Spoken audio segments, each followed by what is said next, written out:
तो सभी को आज आर्मी डे की शुभकामनाएं के साथ आज हम काफ़ी दिन हो गए, आज नया टॉपिक लेके आ रहे हैं यूएनओ संयुक्त राष्ट्र संघ, जो हर कंपटीशन में काम आता है। आजकल राजस्थान के अंदर जो भर्तियां भी चल रही हैं, रीट वगैरह, अन्य पटवार, अन्य कक्षा 12 में, ये महत्वपूर्ण विषय है, इसके ऊपर हम चर्चा कर रहे हैं। यदि हमारा वीडियो अच्छा लगे तो आप शेयर, लाइक, कमेंट्स करना न भूलें और ध्यान रहें चैनल्स को सब्सक्राइब करके हमें मोटिवेशन देते रहें, जिससे कि हम आपके लिए और अच्छे वीडियो लाते रहें। आज हमारा टॉपिक है संयुक्त राष्ट्र संघ यूएनओ। यूएनओ इसका पूरा नाम यूनाइटेड नेशंस ऑफ ऑर्गेनाइजेशन, संयुक्त राष्ट्र संघ। इसके बारे में हम चर्चा करें कि जब पहला विश्व युद्ध हुआ था, जब प्रथम विश्व युद्ध हुआ था 1914 से लेकर 18, हम यूएनओ के इतिहास के बारे में पढ़ रहे हैं। जब प्रथम विश्व युद्ध हुआ 1914 से 18, तब प्यारे दोस्तों राष्ट्र संघ का निर्माण किया गया था। राष्ट्र संघ का निर्माण किया गया और उसके ये प्रयास थे कि इस तरह की स्थिति पैदा न हो कि दूसरा विश्व युद्ध हो। लेकिन इसकी विफलता के कारण, संयुक्त राष्ट्र संघ की विफलता के कारण कौन सा विश्व युद्ध हुआ? दूसरा विश्व युद्ध हुआ, जो 1939 से लेके 1945 तक चला। जब दूसरा विश्व युद्ध चल रहा था, तब भी विचार आया कि हमें एक ऐसा अंतर्राष्ट्रीय संगठन बनाना चाहिए जो तीसरे विश्व युद्ध को रोक सके। दूसरा चल रहा है वो तो चलता रहेगा। तो उस समय सबसे पहले अटलांटिक चार्टर जो 1942 के अंदर इसका विचार आया। किसका विचार आया? यूएनओ का। यूएनओ का विचार कब आया? अटलांटिक चार्टर में 1942 के अंतर्गत यह विचार आया और उस विचार में ये कहा गया कि ऐसी संस्था होनी चाहिए, अंतर्राष्ट्रीय संस्था होनी चाहिए जो तीसरे विश्व युद्ध को रोक सके। इससे संबंधित दो विचार आए। वैसे एक तेहरान सम्मेलन हुआ, इससे संबंधित एक सम्मेलन हुआ, तेहरान सम्मेलन, जो 1943 ईस्वी में हुआ। इसके अंदर एक विचार आया कि संयुक्त राष्ट्र संघ, सबसे पहले हम इस शब्द की बात करें, यूएनओ शब्द की बात करें कि संयुक्त राष्ट्र संघ शब्द, ये अमेरिका का राष्ट्रपति था फ्रैंकलिन डी रूजवेल्ट, यानी संयुक्त राष्ट्र संघ शब्द सबसे पहले किसने दिया? जो अमेरिका का तत्कालीन राष्ट्रपति था फ्रैंकलिन डी रूजवेल्ट, उसने कहा। अब तेहरान सम्मेलन जो 1943 के अंदर हुआ, इसके अंदर आए कि संयुक्त राष्ट्र संघ संस्था जो अंतर्राष्ट्रीय संस्था होगी उसका स्वरूप कैसा होगा। तो इसके स्वरूप के दो विचार आए। एक तो राष्ट्र संघ जैसी ही हो, एक तो संस्था इन्होंने कहा कि राष्ट्र संघ जैसी हो। दूसरा विचार आया कि ऐसी अंतर्राष्ट्रीय संस्था हो जिसका स्वरूप जो द्वितीय विश्व युद्ध के पश्चात परिस्थितियों, द्वितीय विश्व युद्ध के पश्चात स्थितियों के परिवर्तन को देखते हुए अनुभव, जो भी अनुभव है दूसरे विश्व युद्ध की जो कमियां हैं उस रूप में, यानी दो रूप, एक तो राष्ट्र संघ जैसे ही बनाते हैं संयुक्त राष्ट्र संघ, एक दूसरे की जो द्वितीय विश्व युद्ध हुआ उसके बाद जो भी परिवर्तन हुए उसके हिसाब से बनाए जाए। प्यारे दोस्तों, दूसरा विचार स्वीकार किया गया। कौन सा विचार स्वीकार किया गया? दूसरा विचार किया गया कि इनका कि दूसरा विचार के अनुसार कि इस तरह का संस्था होगी जो दूसरे विश्व युद्ध में जो भी परिस्थितियां थी उनको ध्यान में रखते ही करेंगे। इसके बाद एक बाल्टा सम्मेलन हुआ, बाल्टा सम्मेलन हुआ, वो हुआ फरवरी 1945 में। इसके अंदर बाल्टा सम्मेलन के अंतर्गत यह निर्णय लिया गया कि जो वीटो पावर है ना 5 देशों को, वो बाल्टा सम्मेलन के अंतर्गत दिया गया था। इसके अंदर कौन सा पावर दिया गया था? वीटो पावर दिया गया था। 5 संस्थापक देश थे उनको, और ये कहा गया था कि मतदान प्रणाली को भी इसमें स्वीकार किया गया था। कौन सी प्रणाली? मतदान प्रणाली। ये वीटो पावर या विशेषाधिकार वाले 5 देश थे, अमेरिका, फ्रांस, रूस, अमेरिका, फ्रांस, रूस, चीन और इंग्लैंड या ब्रिटेन। ये 4-5 देश थे जिनको वीटो पावर प्राप्त है। इन 5 देशों को वीटो पावर दिया गया। उसके बाद ये कहा गया कि फरवरी के बाद, ये तो फरवरी 1945 है, अब ये जून 1945 में, फरवरी के पश्चात जून, यहां तक का आप साथ साथ स्क्रीनशॉट भी ले सकते हैं, आप नोट्स भी बना सकते हैं कि फरवरी 1945 के बाद क्या हुआ? जून 1945 में, जून 1945 ईस्वी में सैन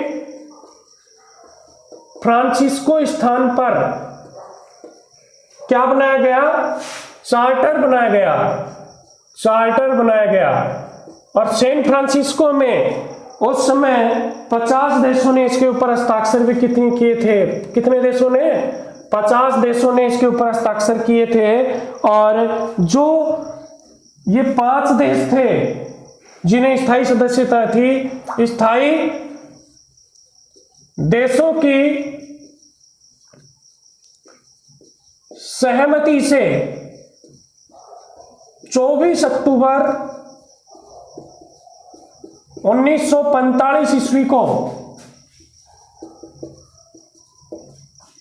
45 ईस्वी को संयुक्त राष्ट्र संघ की क्या की गई दोस्तों? स्थापना की गई। संयुक्त राष्ट्र संघ की स्थापना की गई, स्थापना की गई। देखिए जो 24 अक्टूबर है, इसको कौन से दिवस के रूप में मनाया जाता है? संयुक्त राष्ट्र संघ दिवस। 24 अक्टूबर को संयुक्त राष्ट्र संघ दिवस के रूप में मनाया जाता है। कौन सा दिवस?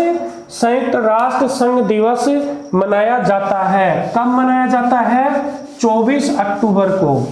24 अक्टूबर को संयुक्त राष्ट्र संघ दिवस मनाया जाता है। देखो उस समय संस्थापक, देखो मैंने फ्रांसिस्को में 50, इसके बाद एक देश और आ गया था, 51 देशों ने चयन किए थे, और अंतिम देश था पोलैंड। कई बार प्रश्न पूछ लिया जाता है दोस्तों कि वो 51वां देश था जिसने हस्ताक्षर किए थे, उस देश का नाम बताइए। तो उस देश का क्या नाम है? पोलैंड। इसके बाद यूएनओ की प्रथम बैठक 10 जून 1946 को लंदन में हुई। यूएनओ की प्रथम बैठक, देखिए ठीक 3 माह पहले ही राष्ट्र संघ के विघटन की भी बैठक यहीं हुई थी लंदन में, 3 महीने पहले। और उसके बाद 10 जून 1946 को भी यहीं उसकी बैठक हुई। और यूएनओ के चार्टर में कुल कितने अनुच्छेद हैं? यूएनओ के, देखो यूएनओ का मतलब संयुक्त राष्ट्र संघ ही है, शॉर्ट में बोलता हूं। यूएनओ के जो चार्टर बना, चार्टर में कुल कितने अनुच्छेद थे? कुल अनुच्छेद थे 111। यूएनओ के चार्टर में कितने अनुच्छेद हैं? 111। ये भी आप याद रखिए, यूएनओ के चार्टर में कितने अनुच्छेद हैं? उसके बाद हम पढ़ेंगे यूएनओ के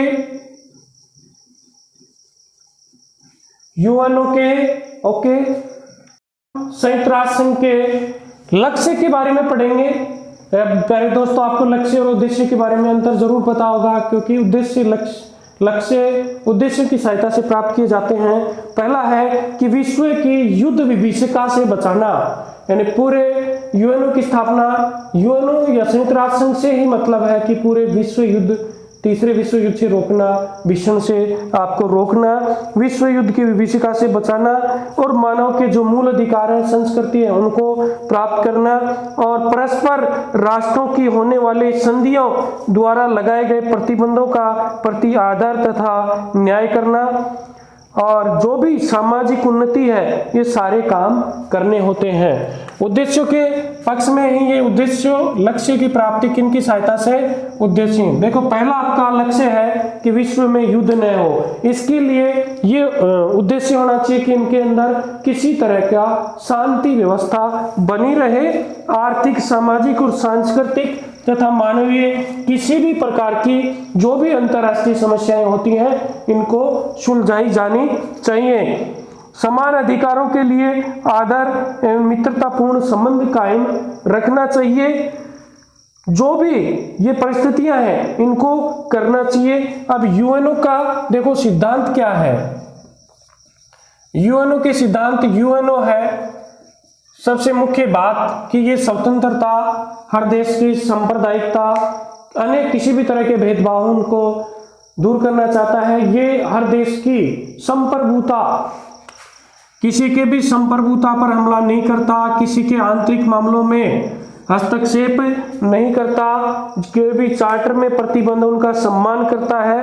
हर तरह से झगड़ों, कोई भी झगड़े हो गए, दो राष्ट्रों के बीच कोई भी झगड़ा हो गया, उसका ये कैसा निपटारा करते हैं दोस्तों? शांतिपूर्वक निपटारा करता है। संयुक्त राष्ट्र संघ हर तरह की, हर व्यक्ति को, जिनको हर क्षेत्र को जहां भी आवश्यकता हो, उनको वह आवश्यकता सहायता मुहैया कराते हैं। और देखिए, संयुक्त राष्ट्र संघ की यूएनओ की सदस्यता की मैं चर्चा करूंगा विस्तार से, जो अपने काम आने वाली है कि यूएनओ की सदस्यता हम चर्चा करेंगे यूएनओ की सदस्यता। यूएनओ की सदस्यता, यूएनओ की सदस्यता देखो दो तरह की सदस्यता है। कितने सदस्यता है? यूएनओ में दो तरह की सदस्यता है। एक तो 51 सदस्य हैं और 51 सदस्य जो सैन फ्रांसिस्को सम्मेलन में हमने अभी चर्चा की थी, फ्रांसिस्को सम्मेलन में जिन्होंने हस्ताक्षर कर दिए थे वो सदस्य और ये अन्य सदस्य। वर्तमान में 193 सदस्य हैं और 193वां सदस्य है दक्षिणी सूडान। दक्षिणी सूडान जो 2011 में सदस्य बना। दक्षिणी सूडान कब बना सदस्य? 2011 में सदस्य बना। यदि कोई नया देश संयुक्त राष्ट्र संघ की सदस्यता ग्रहण करना चाहता है तो कैसे करेगा? प्यारे दोस्तों, वह है सुरक्षा परिषद। सुरक्षा परिषद की सिफारिश पर, सुरक्षा परिषद की सिफारिश पर महासभा किसी नए देश को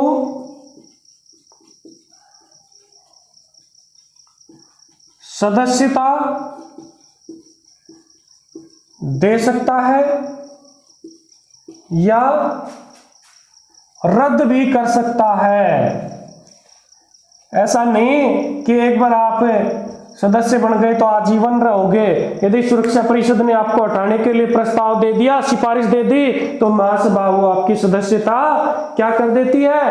रद्द कर देती है। ये महासभा रद्द कर देती है। देखिए, यूएनओ की संरचना पढ़ रहे हैं।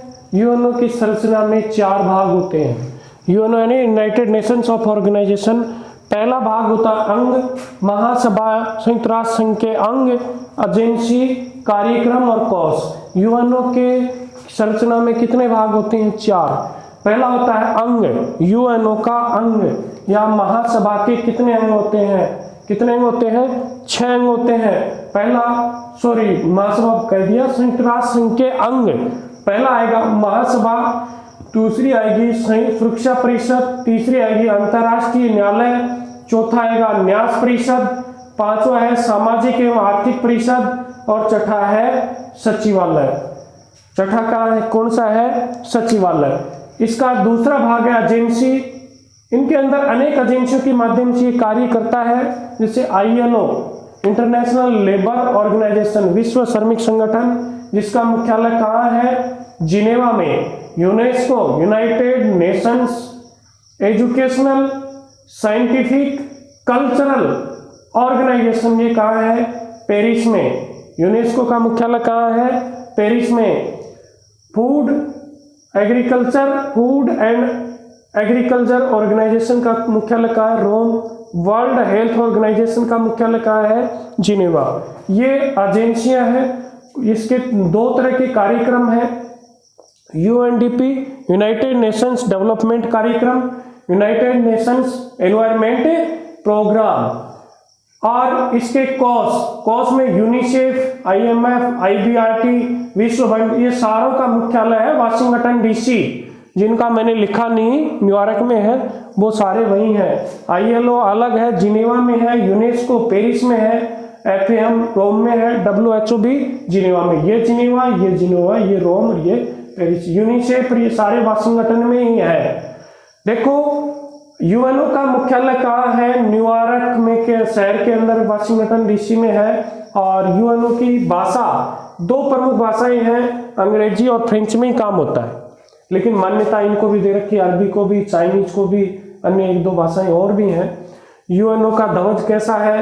पृष्ठभूमि इसकी हल्की नीली, पृष्ठभूमि कैसी है? हल्की नीली, और उस पर श्वेत रंग का राष्ट्र संघ का प्रतीक 2 जैतून के वर्गाकार शाखाएं जो ऊपर से खोली, उनके बीच विश्व का मानचित्र, यानी उनकी पृष्ठभूमि हल्की नीली और बीच में जो मानचित्र राष्ट्र संघ का था 2 जैतून आकार की ऐसी खुलती थी, उनके बीच एक विश्व का मानचित्र आपको मिलेगा। संयुक्त राष्ट्र संघ के अंग जो है, पहला भाग मुख्य है यूएनओ के, उनमें महासभा सबसे जो विश्व की, इसको संसद भी कहते हैं, विश्व की लघु संसद, इसको विश्व की लघु संसद के भी नाम से जाना जाता है। इनके अंदर सदस्य कौन होते हैं? महासभा के जो यूएनओ के सदस्य होते हैं, यूएनओ के समस्त सदस्य इसके अंदर होते हैं।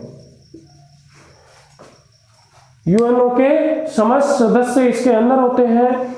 यूएनओ की महासभा की बैठक हर वर्ष साल में एक बार होती है, विशेष बैठक जरूरत हो तो जल्दी भी बुला सकते हैं। सितंबर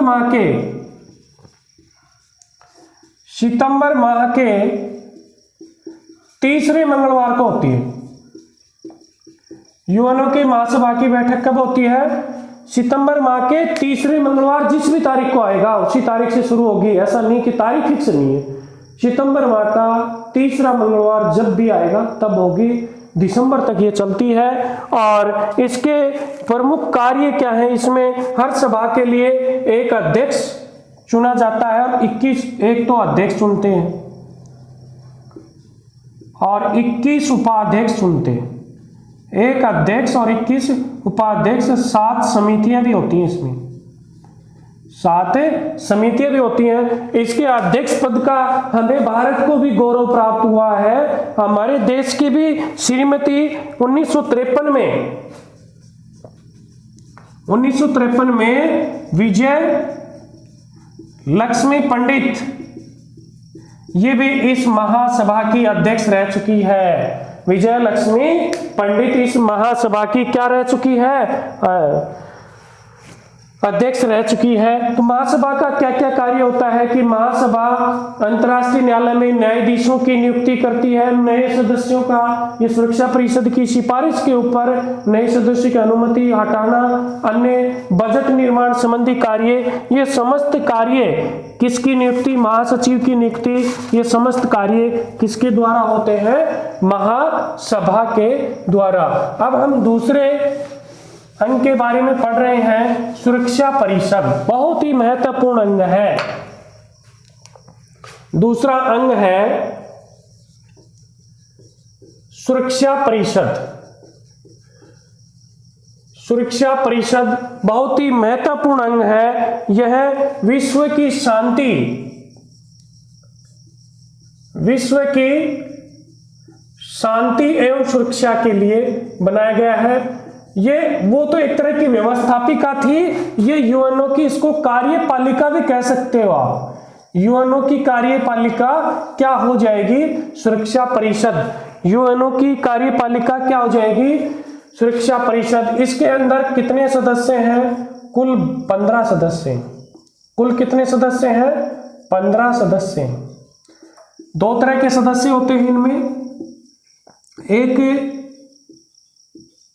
स्थायी सदस्य, एक अस्थायी सदस्य।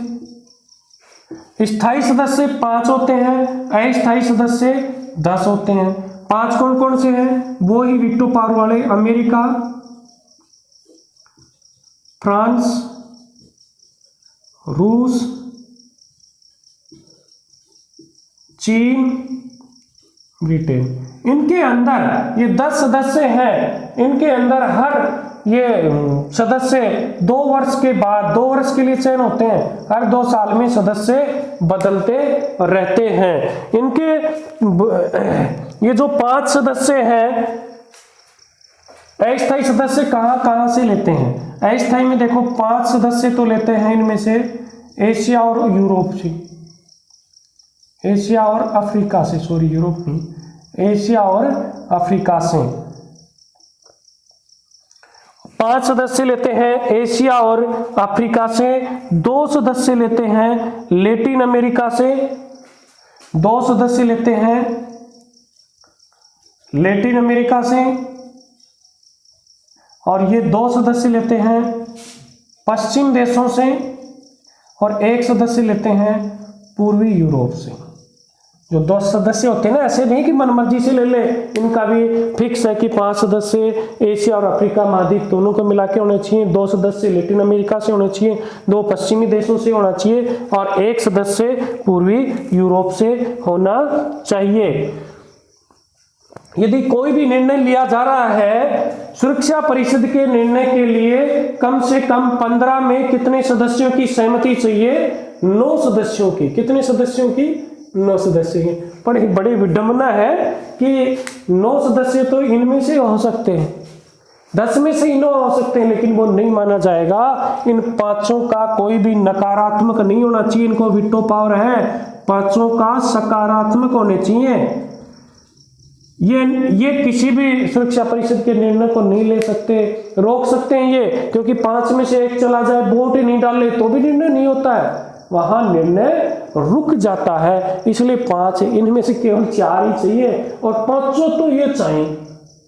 5 में से 1 भी या तो वोट नहीं डाला या मना कर दिया, तो आप वो निर्णय, वोट नहीं डाल रहा है तो वो निर्णय ही रुक जाता है। इसने एक सुरक्षा परिषद ने 3 तरह के ऑपरेशन चला रखे हैं। एक तो पीस कीपिंग,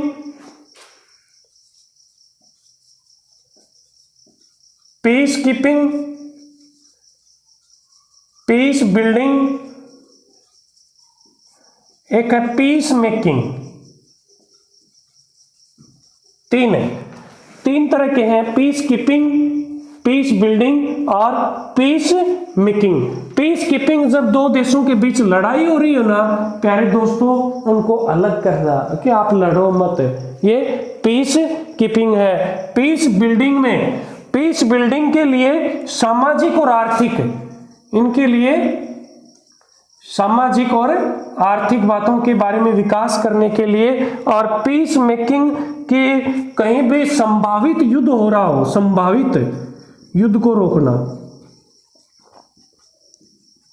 देखिए, पीस कीपिंग में लड़ाई हो रही है, युद्ध हो रहा है, दोनों देशों को अलग अलग करना है, शांत रहो, पीस कीपिंग आएगी।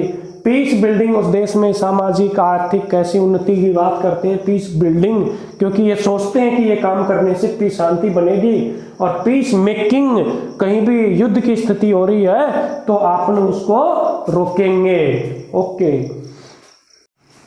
अंतर्राष्ट्रीय न्यायालय, तीसरा अंग। देखो, संयुक्त राष्ट्र संघ के अंगों में 6 अंग है, जिनमें 5 का मुख्यालय न्यूयॉर्क में है, केवल अंतर्राष्ट्रीय न्यायालय का मुख्यालय हेग में है। हेग जो कहा है, नीदरलैंड, ओलैंड के पास है, ओलैंड का शहर है ये, नीदरलैंड, हेग नीदरलैंड में है इसका मुख्यालय। अंतर्राष्ट्रीय न्यायालय के अंतर्गत क्या होता है कि अंतर्राष्ट्रीय कोई भी विवाद होता है, कोई अंतर्राष्ट्रीय संधियां होती हैं, उनका ये समाधान करता है। अंतर्राष्ट्रीय न्यायालय में कुल न्यायाधीश कितने होते हैं? कुल न्यायाधीश होते हैं 15। कुल न्यायाधीश कितने होते हैं? 15 न्यायाधीश होता है, और इनका कार्यकाल भी 9 साल का होता है। एक न्यायाधीश कितने दिन रह सकता है? 9 वर्ष तक रह सकता है। ऐसा देश जो यूएनओ का सदस्य नहीं है, फिर भी यदि वो अंतर्राष्ट्रीय न्यायालय का सदस्य बनना चाहता है तो बन सकता है, लेकिन उसे उनकी यूएनओ की शर्तें माननी होती हैं, उसे खर्चा भी देना पड़ता है। और खर्चे की बात करें तो पूरे यूएनओ का 50% खर्चा अमेरिका, जापान और जर्मनी देते हैं। अमेरिका, जापान और जर्मनी 50% खर्चा देते हैं यूएनओ का टोटल। और इसके शक्तियां हैं, यूएनओ की शक्तियां 3 तरह की शक्तियां दी गई हैं इनको। एक तो ऐच्छिक, और एक अनिवार्य, और एक सलाह संबंधित। ऐच्छिक अधिकार या शक्तियां हैं कि यदि ऐसे विषय के मामले जो 2 राष्ट्रों के मध्य हैं, यदि वो चाहें तो वो लेके आ सकते हैं, अन्यथा वो अपना समाधान खुद भी कर सकते हैं। लेकिन अनिवार्य विषय, ऐसे विषय जिनका कानून जो दोनों देश हैं उस संयुक्त राष्ट्र संघ के अंदर ही आके इसका समाधान होगा। सलाह, जैसे कि यूएनओ की महासभा या सुरक्षा परिषद इससे क्या मांग सकते हैं? सलाह मांगे सकते हैं। अंतर्राष्ट्रीय न्यायालय में ये कहा गया है कि जो ये 15 न्यायाधीश होते हैं, इन न्यायाधीशों में से एक साथ एक समय में 2 न्यायाधीश किसी भी राज्य देश के नहीं होंगे। ऐसा नहीं है कि भारत से 2 चले गए और किसी से, केवल और केवल एक देश से एक ही न्यायाधीश होगा एक समय में। अब वर्तमान में हमारे अब तक 3 न्यायाधीश जा चुके। सबसे पहले हमारा न्यायाधीश था नगेंद्र सिंह, RS पाठक, और वर्तमान में दलवीर सिंह भंडारी। बड़ी खुशी की बात है, दलवीर सिंह भंडारी है। ये कहां से हैं? राजस्थान में, अपने राज्य से, और वो भी कहां से? जोधपुर से। यानी आप कह दोगे तो 3 आ गए जी, 3 नहीं आए, ये अलग अलग समय में थे। पहला था नगेंद्र सिंह, फिर RS पाठक, और वर्तमान में दलवीर सिंह भंडारी। इनका कार्यकाल कितने साल होता है? 9 साल होता है। एक बार न्यायाधीश दोबारा भी चुना जा सकता है, लेकिन एक साथ 2 राज्यों का नहीं रह सकता। एक साथ कितने राज्यों का नहीं रह सकता? 2 राज्यों का नहीं रह सकता। संघ के 6ठे अंग की न्यास परिषद, अनुच्छेद 7 के अंतर्गत न्यास परिषद एक महासभा का अंग है। इसका मुख्य काम क्या था? इसका मुख्य काम था ये साम्राज्यवाद एवं उपनिवेशवाद को पूर्णतः समाप्त करना। साम्राज्यवाद एवं उपनिवेशवाद को पूर्णतः समाप्त करना, यानी उस समय जब ये था तब फिलिस्तीन क्या था? फिलिस्तीन एक जगह थी, तब तक ये काम कर रहा था।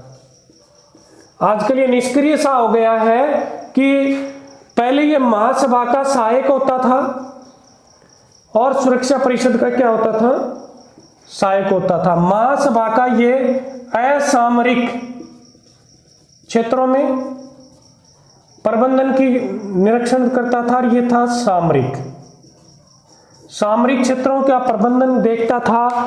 और न्यास परिषद है ये जिस दिन साम्राज्यवाद और उपनिवेशवाद का समाप्त हो गया तब से इसका निष्क्रिय हो गया है। अब इसने जैसे कि G4 का प्रस्ताव आया था कि G4 4 देश थे, Bharat, Brazil, Germany, Japan. Bharat, Brazil, Germany, Japan, इन्होंने यूएनओ में स्थायी सदस्यता की मांग की थी और कॉफी क्लब के सदस्यों ने G4 का क्या किया था, विरोध। क्या किया था, विरोध किया था। अगला हमारा 5वां सामाजिक और आर्थिक परिषद। इसके कितने सदस्य हैं, 54 सदस्य हो सकते हैं। विश्व का आर्थिक एवं सामाजिक विकास करना, इसकी बैठक 2 होती है, एक तो अप्रैल में और एक जुलाई में। अप्रैल में न्यूयॉर्क में, जुलाई में कहाँ होती है, जिनेवा में। जुलाई में कहाँ होती है, जिनेवा में। अब हमारा अगला और अंतिम अंग है सचिवालय तथा महासचिव। अंतिम है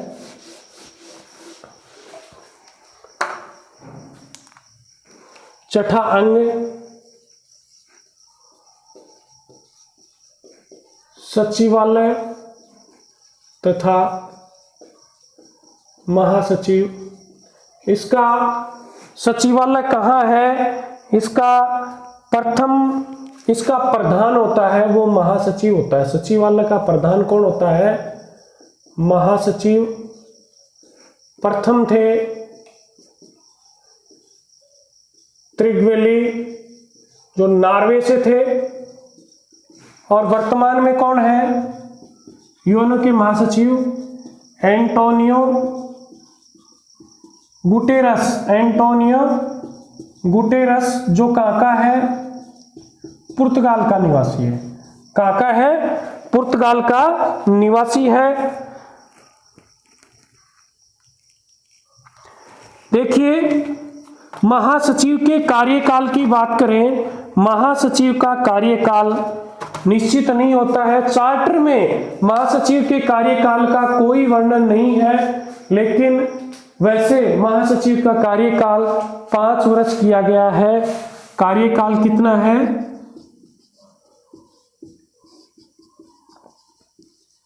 5 वर्ष निर्धारित किया गया है।